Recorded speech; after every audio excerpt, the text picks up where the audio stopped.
O que é a quaresma e como viver bem esse período do ano? Um dos períodos mais importantes para a Igreja Católica.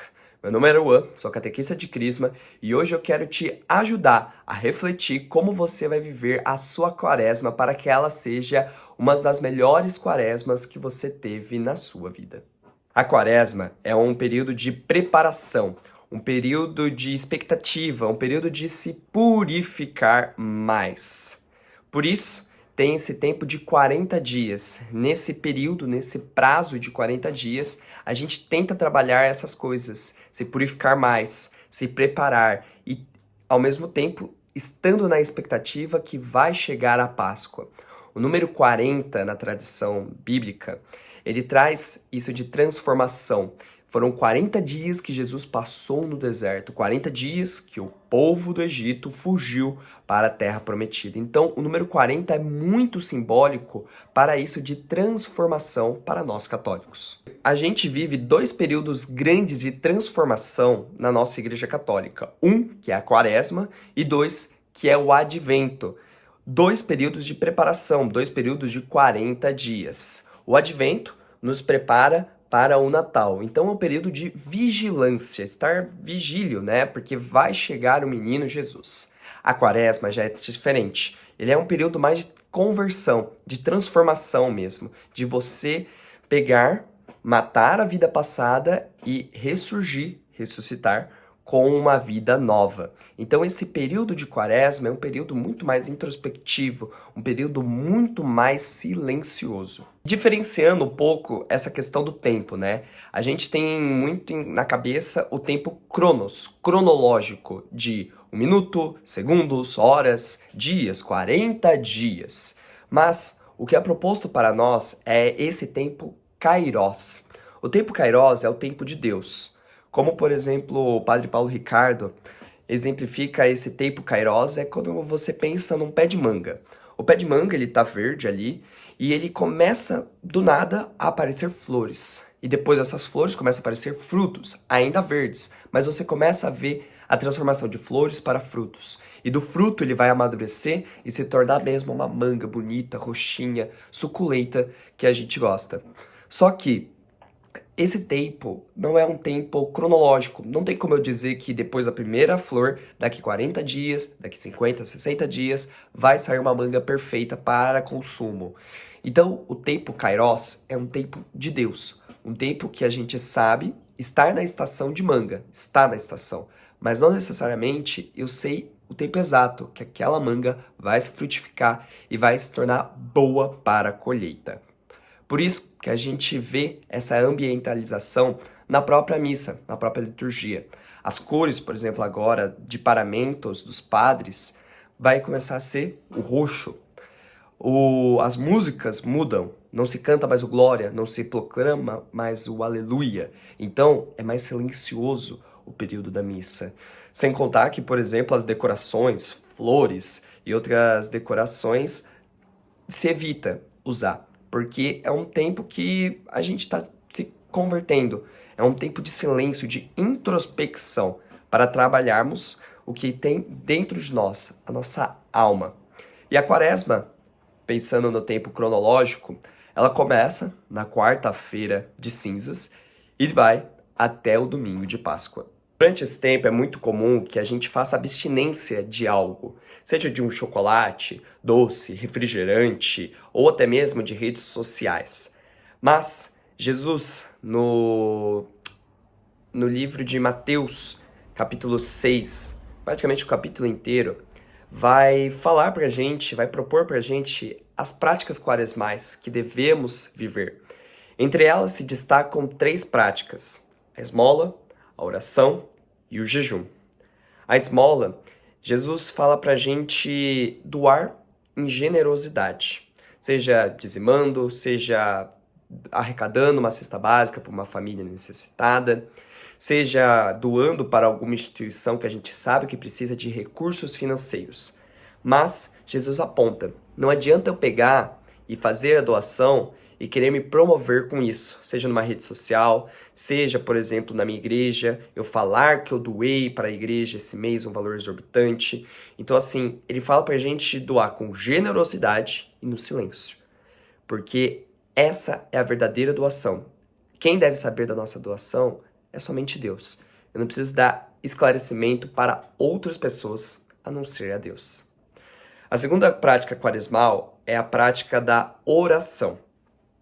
A prática da oração é uma prática que vai anteponto com a soberba da vida. Por quê? Quando a gente ora, a gente está se humilhando a Deus. A gente está suplicando a Deus. A gente reconhece que Deus está acima de nós. Porque, afinal de contas, a gente não pede favor para uma pessoa que a gente sabe que não vai conseguir fazer aquilo que a gente precisa. Então, a gente tem a humildade de ir lá, se ajoelhar, se prostrar diante de Deus e pedir algo. Pedir auxílio, pedir ajuda, pedir por alguma causa específica. Então, essa questão da oração vai muito contra a soberba da vida. E como viver, né, essas práticas espirituais de oração? Simples. Você pode fazer alguma ejaculatória no período da manhã, no período que antecede o horário que você vai dormir. Você pode pegar e rezar o terço todo santo dia. Você pode ir na missa todo santo dia, que é um grande desafio conseguir tirar essa 1 hora, essa meia hora, dependendo do tempo da missa, do seu dia para se dedicar a Deus. Então essa parte da oração vai muito na questão da gente fazer essas práticas espirituais, fazer a oração, que é muito deixada de lado hoje em dia, né? Hoje em dia a pessoa fala, eu vou fazer abstinência de chocolate. Ela fica o primeiro, o segundo, o quinto dia tranquilo sem chocolate. Aí começa aquela vontade. Aí eu preciso comer um docinho, eu preciso comer um brigadeiro, eu preciso comer uma barrinha, nem se for uma pequenininha, uma trufinha. Mas daí quando a gente fala, por exemplo, da prática espiritual, a pessoa fica tranquilamente 1 dia, 3 dias, 5 dias, o mês inteiro sem rezar um terço. Então, quando a gente vai refletir na nossa prática quaresmal, especificamente na parte de oração, pense nisso. O que vai me tirar dessa zona de conforto? Será que, para mim é fácil rezar todo dia um terço? Então, reze um rosário. Saia dessa zona de conforto, desse cômodo, que é a prática espiritual da oração.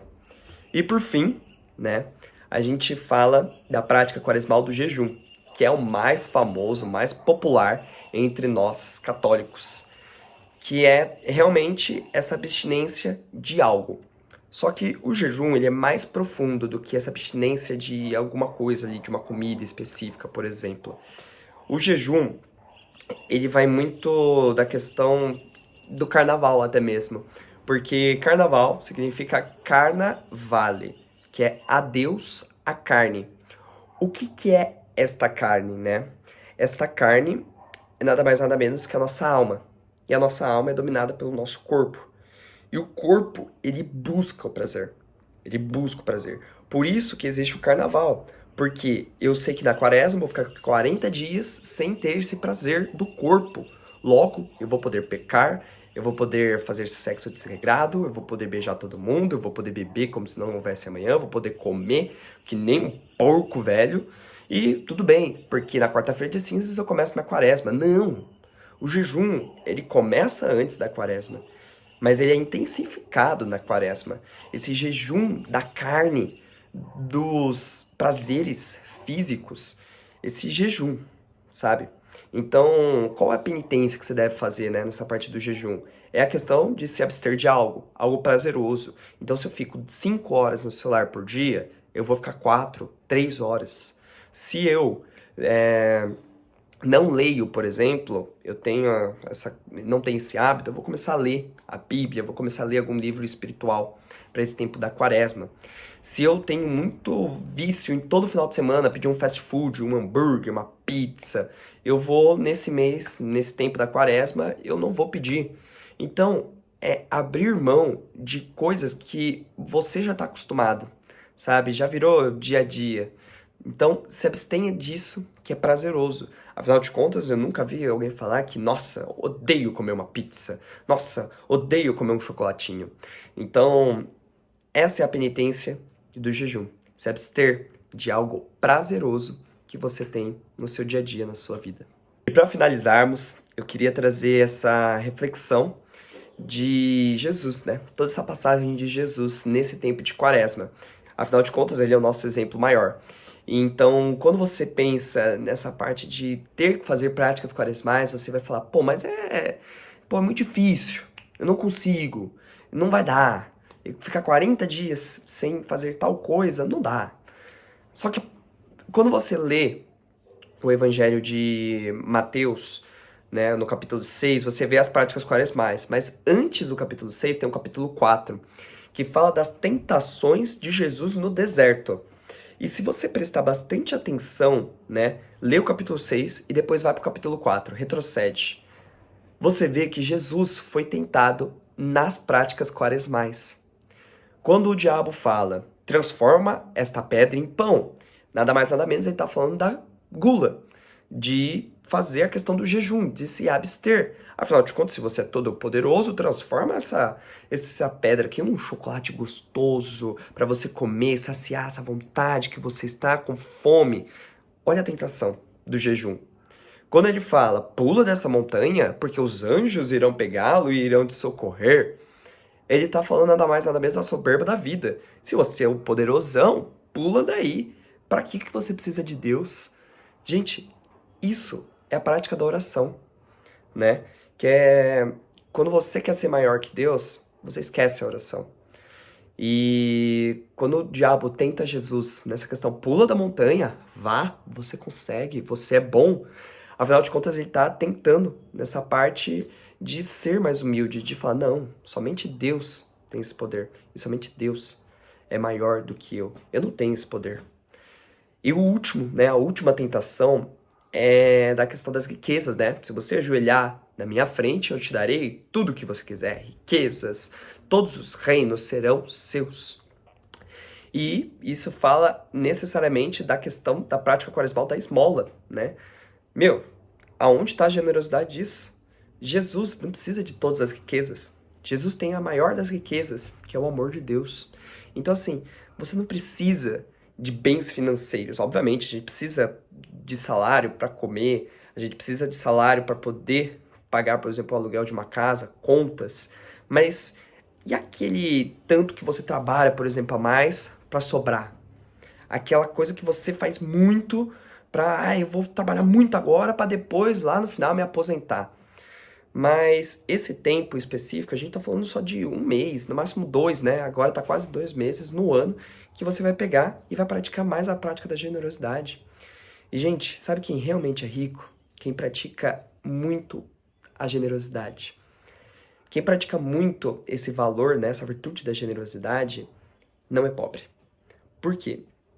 Isso agora é um pouco de mentalidade, né? Um pouco de religião, mas quando você é avarento, my precious, como dizia o Sméagol, do Senhor dos Anéis, você acaba que você começa a endeusar o dinheiro.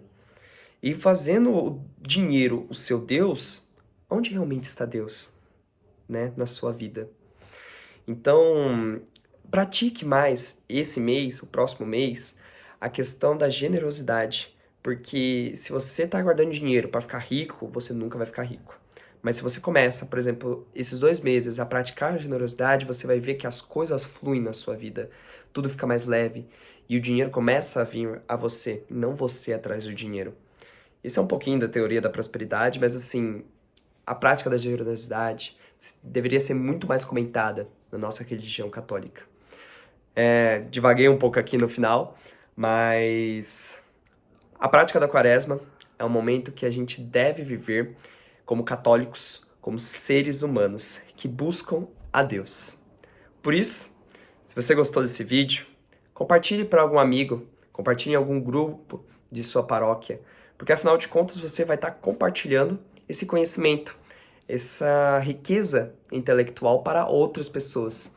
Isso já é uma das práticas de generosidade, querendo ou não. Muito obrigado para você que assistiu a esse vídeo.